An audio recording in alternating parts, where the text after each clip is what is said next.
Hi, hi, hi, hello, hi.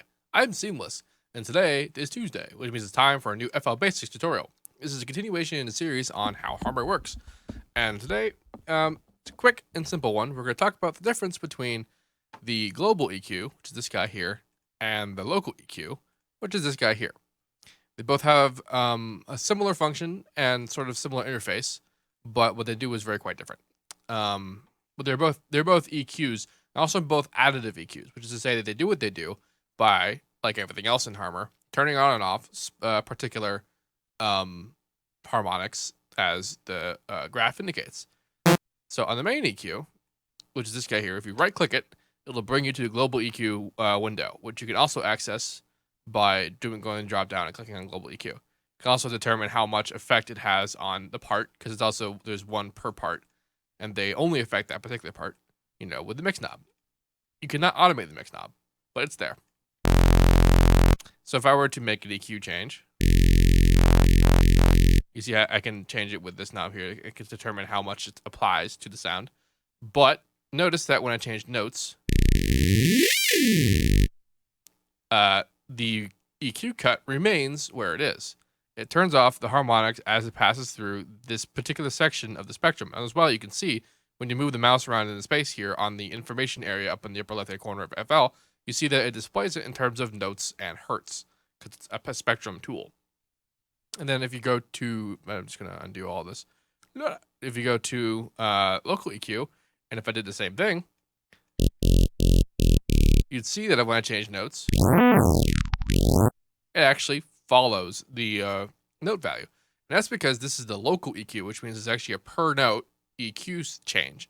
And if you were to move the mouse around the area of the graph and look at the information tab, you would see that it's displayed in an octave format, which means that it's attenuating or increasing, if you so choose, harmonics according to their position in the note. So, like, a very obvious demonstration is if I were to get rid of all this. If you go to the first octave here, this is basically the first harmonic. So if I get rid of just that, you kind of see it doing it there. And now every note will have that first harmonic gone. And now also notice when I change this up in the timbre window, the shape of the wave changes because we are actually removing a harmonic that adds up to create the waveform that we are using. If I make serious super duper changes, you can see that the waveform gets kind of weird.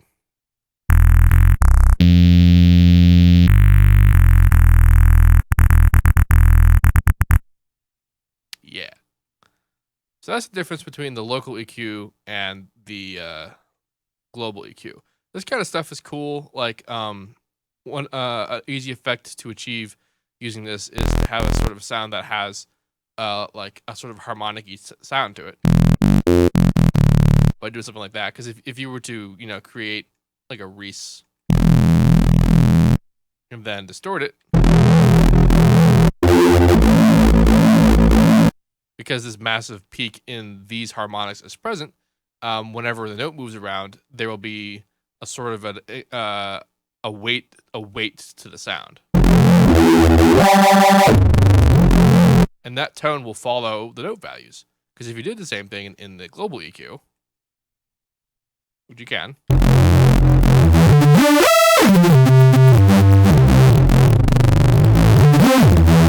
you'd see that it actually sounds more or less all the same, regardless of where the notes are doing, except for when the notes are actually in the highest part of the amplitude change, and you get the effect that you get when the fundamental tone is the loudest thing in the distortion, and it sounds more round.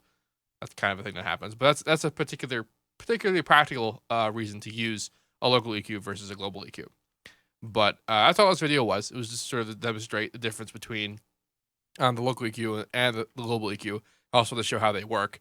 They work by attenuating harmonics, which is kind of a bummer because that's like a really good kind of cool thing. Like I wish EQs could do that for real, but really the only way that you'd be able to apply that kind of equalization technique, which by the way, it can be considered perfectly linear phase because it cuts the audio 100% precisely based on the source harmonics, you would only be able to apply it on like an audio sound by resampling it into Harmor, which you could do, if you have that kind of time on your hands.